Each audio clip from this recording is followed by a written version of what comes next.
I want to talk to you a little bit about some of your experiences on the Wish Bus and everything, or even in a Music Pod and everything like this. You being like what you said, have done a bunch of interviews. So I would love to almost flip the script and just hear your opinion on what makes a good interview. You've done all these interviews. What do you think makes a good interview? I was going to ask you that. No way. Stop it. I'm not sure what makes a good interview because usually it's in the eye of the beholder. I'm not a viewer, so I can only assume that the interview is good through the other person. So if they're having a good time, sure. If they're asking me questions as well, so you know that they're being engaged. But also one of the bestest compliment that I have gotten as an interviewer is, ooh, that's a great question. And they get stumped. That's one of the bestest compliments I've ever gotten. It's like, ooh, that's a good question. Ooh, that's a tough question. And ooh, nobody's really asked me that before. That's the best. That's the best. Every time I hear those words, just butterflies. Yeah. So, but yeah, I would say that it's a good interview when they come in nervous and they come out being really relaxed and it was a vibe. It was fun hanging out with you, and they don't treat it as an interview, more like a conversation. Like you said, like how you started this conversation. You don't really like it as an interview. Like, oh, what did you eat for breakfast? Stuff like that. It's like, no, let's have a conversation. Absolutely. That I completely relate to that. And another thing, it's a little different when you're on a time schedule with people, but when you say like I said with you, like you typically last somewhere between 30 and 45 minutes. But when you say, hey, I want to be respectful of your time, and they're like, no, man, I got all the time in the world for you. Like the fact that they're not like ready to get off that interview is a massive compliment. That's a huge one for me too, as well. Yeah. And of course, if you're talking with people that are really, really stringent with their time schedules, usually how I set up my interviews with my own personal YouTube channel. Sorry if I hit the mic. I'm a little bit too passionate.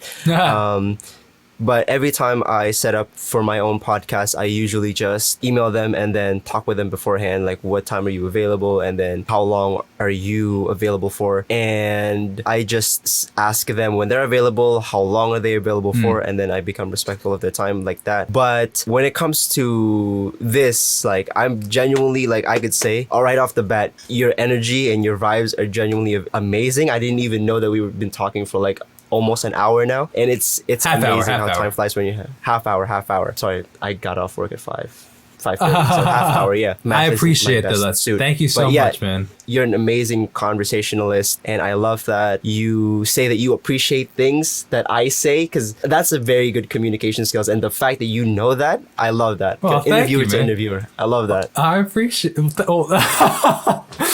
Thank you so much, man. Thank you. I do appreciate that very much.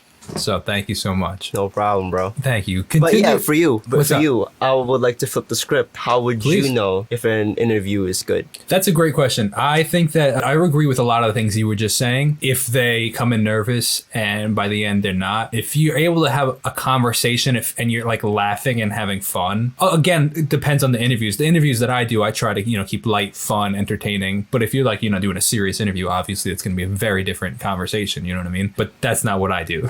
My goal for these is like I want to end these interviews and be like, I really feel like I'm Renell's friend now. You know what I mean? Like not in a weird way, but it's like, I want them to feel like they've been chatting with a friend for the past half hour or hour. You know what I mean? And that's really the goal. Because then that relationship that you've created translates to the listener, and they feel like that it's two friends talking. And especially now, if it's like one of their favorite artists that they're listening to, or that they're like listening to, and I'm interviewing one of their favorite artists, the fact that it's like almost like this friend conversation and they're now being a part of it, they love it. You know what I mean? And that's the goal. I love that. And then if we get like cool responses from them, like really like, I love when they blow my mind with answers. Like I'm sticking over here sometimes, like I'm the one like taking notes. I'm like, oh yeah, tell me more. You know what I mean? Like for sure. I love that. I love when I have the opportunity to learn from them.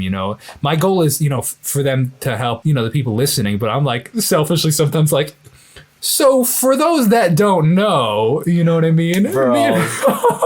Meanwhile, I'm the one that doesn't know, and I'm taking notes over here. That's an interview trick if people don't know that. Sometimes I'll be like, for those that don't know. Meanwhile, I'm really that person. I'm like, I just want to know more about this. Yeah, or for some somebody who if I'm interviewing somebody who is, say, a producer or somebody who loves mixing beats. So what would be your advice to people that are starting off? So I'm just like, oh, okay, how about I just steal that answer for myself? 100%, man. Absolutely. Why do you think I asked you what makes a good interview? Because you've done all these interviews and I want to think and know how you do. Yeah, definitely. But yeah, I would say that, just adding on to my answer, just be comfortable, be relaxed. And also how I started is having notes, having readied notes. Yes. And that makes a big difference. And doing your research on the person beforehand makes a very big difference. Yes, and I actually was surprised. So basically, I really was surprised being interviewed, and you said that I had on my YouTube channel a segment where we talk about things that aren't talked about in school but should be. And that, to me, that just lit up my face. I was just like, oh man, that's crazy. You know about that? So yeah, definitely do some research beforehand, and I would say have notes ready. Yes, I would say that is one of my favorite compliments, actually. When somebody's like, oh wow, you know that? Like, that's happened a couple of times where it's like, I guess it shows that you really did your homework. Like, I'm like, oh, cool. Like, I did my job. You know what I mean? Like, I love that when I surprise them with what they're like, how did you know that? You know what I mean? I love that. That's a fun compliment.